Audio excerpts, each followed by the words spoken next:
اور مخصوص جو مقاصد ہے ان کو حاصل کرنے کے لیے کسی حد تک بھی جا سکتا ہے۔ وہ لوگ جو آج اس سارے نوٹیفیکیشن کے جاری کرنے میں اور اس کے سائن کرنے میں ملوث ہیں اور جن کے اس پہ دستخط موجود ہیں، وہ توہین عدالت کا یقیناً سامنا کریں گے، اور اس میں کوئی دوسری رائے نہیں ہے کہ سپریم کورٹ کے حکم کی ایک واضح خلاف ورزی کی گئی ہے اس پی ڈی ایم کے ٹولے کی جانب سے۔ اس کے ساتھ ساتھ بات کریں گے کہ عمران خان صاحب جو ہیں ان کو کوشش کی گئی تھی کہ اس سسٹم سے نکالا جا سکے، پاکستان کے سیاسی منظر نامے سے ان کو آؤٹ کیا جا سکے، لیکن اسٹیبلشمنٹ کے ساتھ ساتھ پاکستان کی وہ پولیٹیکل پارٹیز جو عمران خان صاحب کو دیکھنے کے لیے بھی تیار نہیں تھی، وہ اب مجبور ہو گئی ہے کہ عمران خان صاحب سے بات کی جائے۔ کل بھی عمران خان صاحب جب سپریم کورٹ میں معاملہ زیر سماعت تھا تو ان سے شاہ محمود قریشی اور فواد چودھری صاحب نے فون پہ بات کی تھی، تو انہوں نے کہا تھا کہ جی پہلے حکومتی تجاویز آنے دیں، پھر دیکھیں گے کہ ہم نے کیا کرنا ہے۔ تو عمران خان صاحب جو ہے وہ بڑے ریلیکس ہیں اس حوالے سے۔ وہ فضل الرحمان صاحب جو نے کہتے تھے کہ جس شخص کو ہم سیاسی دائرے سے آؤٹ کرنا چاہتے ہیں اس کو سیاست کا محور بنا دیا گیا یا سیاست کا محور بنانے کی کوشش کی جا رہی ہے، تو فضل الرحمان صاحب آپ مانیں یا نہ مانیں، بہرحال اس وقت ملک کی جو سیاست ہے وہ عمران خان کے گرد گھوم رہی ہے، اور ساری نظریں سپریم کورٹ سمیت، اسٹیبلشمنٹ سمیت، آپ کی اتحادی جماعتوں سمیت سب کی نظریں جو ہے وہ عمران خان پر ہیں، اور کہ عمران خان کیا کرتے ہیں۔ جہاں تک سپریم کورٹ کا تعلق ہے، میں نے کل کی ویڈیو میں بات کی تھی کہ سپریم کورٹ بھی اب پھنس چکی ہے، اور وہ پھنس ایسے چکی ہے کہ ظاہر ہے ان کا ایک 4 اپریل کے حوالے سے ایک فیصلہ آ گیا تھا کہ جی کیا کرنا ہے، الیکشن کب ہونا ہے، کس نے کرانا ہے، فنڈز کس نے دینے ہیں، تو اب وہ ظاہر ہے اپنے اس فیصلے سے باہر سپریم کورٹ چاہے بھی تو جا نہیں سکتی۔ ویسے بھی انہوں نے سپریم کورٹ آف پاکستان کی طرف سے بتا دیا گیا تھا کہ ہم نے اس فیصلے سے باہر نہیں جانا، اور جس نے اس فیصلے کو نہ مانا بہرحال اس کو اس کی کانسیکوینسز جو ہیں وہ فیس کرنا ہوں گے۔ ناظرین، اس کے ساتھ ساتھ آپ کو یاد ہوگا کہ میں نے پہلے بھی بات کی تھی کہ جو نگران حکومتیں ہیں یا جو ان کا بنایا جانا ہے، وہ آئین اس کے بارے میں کیا کہتا ہے اور اس کی مدت کیا ہوگی۔ اس پہ بات کرنے سے پہلے میں یہ سمجھتا ہوں کل جو مذاکرات کے حوالے سے سارا کچھ کیا گیا، اور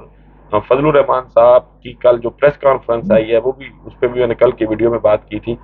مریم نواز صاحبہ نے بھی ایک ٹویٹ کیا، اور ان کے ٹویٹ سے آپ اندازہ لگا سکتے ہیں کہ سارے معاملات میں پاکستان مسلم لیگ نون یا مریم نواز صاحبہ جو ہیں ان کی سنجیدگی کس حد تک ہے۔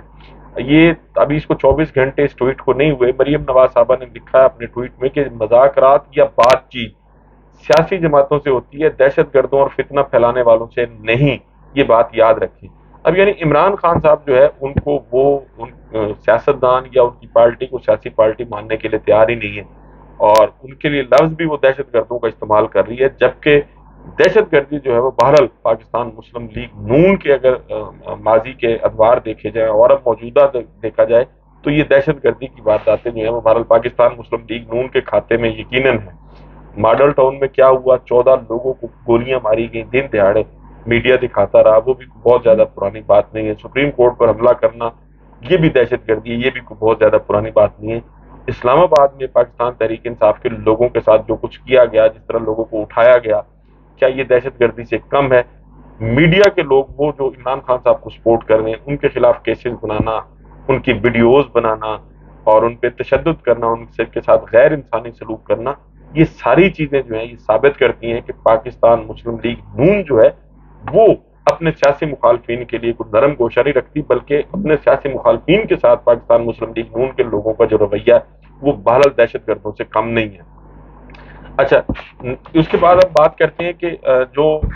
نگران حکومتیں ہیں، نگران حکومتوں کے حوالے سے پاکستان کا جو آئین ہے وہ بڑا واضح ہے۔ ایک تو آئین کا آرٹیکل جو ہے وہ 218 ہے۔ 218 یہ کہتا ہے کہ الیکشن کمیشن کیا ہے، اس کا جو ریلیونٹ جو اس کا کلاز ہے وہ ہے 3۔ الیکشن کمیشن کا یہ فرض ہوگا کہ وہ انتخابات کا انتظام کرے، انہیں منعقد کرائے اور ایسے انتظامات کرے جو اس امر کے اطمینان کے لیے ضروری ہوں کہ انتخابات ایمانداری، حق، انصاف کے ساتھ اور قانون کے مطابق منعقد ہوں گے اور بدعنوانیوں کا سدباب ہو سکے گا۔ اب یہ پاکستان کے آئین کا آرٹیکل 218 الیکشن کمیشن کو پابند بناتا ہے۔ کیا الیکشن کمیشن آئین میں دی گئی اس ہدایت کے مطابق الیکشن کرانے میں کامیاب ہوا ہے، یا الیکشن کمیشن آف پاکستان نے اس کی وائلیشن کی ہے، اس کی خلاف ورزی کی ہے؟ جواب یقیناً یہی ہے کہ الیکشن کمیشن آف پاکستان اپنی 218 آرٹیکل کے تحت دی گئی ڈیوٹی پرفارم کرنے میں ناکام رہا ہے، الیکشن کرانا تو دور کی بات، یہ الیکشن سے بھاگ رہے ہیں۔ الیکشن کمیشن آف پاکستان کہہ رہا ہے کہ جی ہم نے اگر الیکشن کرا دیے تو ملک میں انارکی پھیل جائے گی۔ تسی مامے لگتے ہو انارکی دے، انارکی کا کام جو ہے وہ بہرحال اداروں نے دیکھنا ہے، قانون نافذ کرنے والے اداروں نے، کہ انارکی اگر پھیلے گی تو اس سے نمٹنا بھی ان اداروں کا کام ہے، الیکشن کمیشن کا یہ کام نہیں ہے۔ اس کے ساتھ ساتھ ناظرین، آرٹیکل ایک تو یہ 218 بتایا، دوسرا آرٹیکل ہے 224 224 کہ انتخابات اور ضمنی انتخابات کا وقت کیا ہوگا اور پھر آگے کیسے ہوگا۔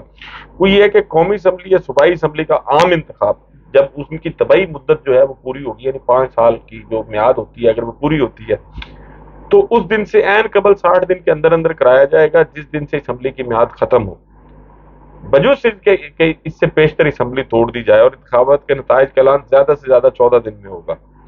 کسی اسمبلی کی تحلیل یا میعاد پوری ہونے پر، اور اگر اس کی تحلیل زیر آرٹیکل 58 یا آرٹیکل 112 ہو، صدر یا گورنر جو بھی صورتحال ہوگی مقرر کریں گے ایک نگران حکومت، نگران کیبنٹ، اور پھر وہ نگران کیبنٹ ہوگی اس کے بارے میں بھی کیسے ہوگی اس پہ بھی میں پہلے بھی اپنی ویڈیوز میں بات کر چکا ہوں، بہرحال وہ تو ہو گئی۔ اب یہ ہے کہ یہ سارا جو ہے یہ 90 دن کے اندر انتخابات کرانے کے پابند ہیں، آرٹیکل 224 کو بھی اگر سامنے رکھا جائے اس کے تحت بھی۔ اب دیکھنا یہ ہے کہ جب 90 دن تو مکمل ہو گئے ہیں، اگر وہ 14 جنوری سے دیکھا جائے اور پھر 14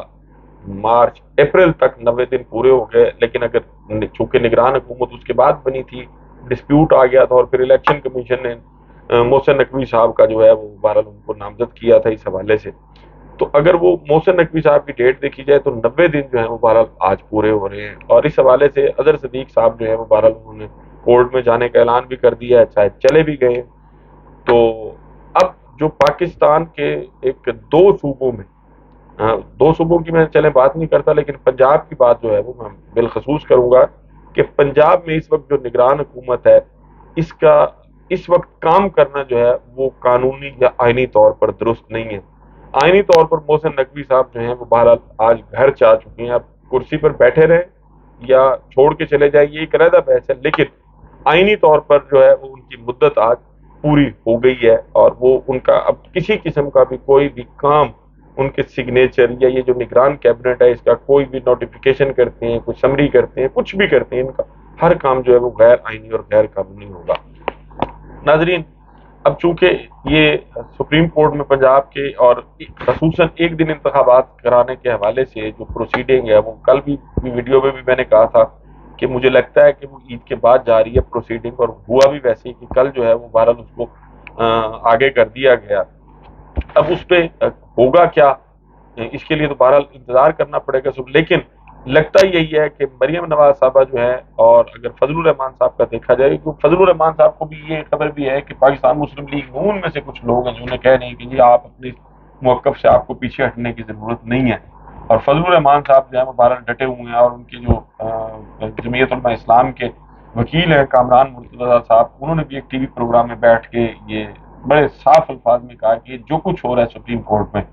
ہم اس پروسیس کا نہ حصہ ہیں اور نہ ہم اس کو مانتے ہیں۔ ہاں اگر ہمارے اتحادی اس پہ کوئی فیصلہ کر لیتے ہیں تو پھر ہم دیکھیں گے کہ ہمیں اس فیصلے کو ماننا ہے یا نہیں ماننا۔ تو اس حوالے سے بڑا کیٹاگریکلی انہوں نے کل کہہ دیا کہ جی ہم بہرحال اس سارے پروسیس کا حصہ نہیں ہیں۔ تو سپریم کورٹ آف پاکستان پر بھی اب ایک سوالیہ نشان بھی ہے، اور ان کی میں یہ سمجھتا ہوں کہ امتحان بھی آ گیا ہے کہ اب سپریم کورٹ جو ہے وہ اپنے فیصلے پر عمل درآمد کراتی ہے یا نہیں، اس کے لیے انتظار کرنا ہوگا۔ ناظرین، اپنا اور ارد گرد کے لوگوں کا بہت خیال رکھیے گا۔ اللہ حافظ۔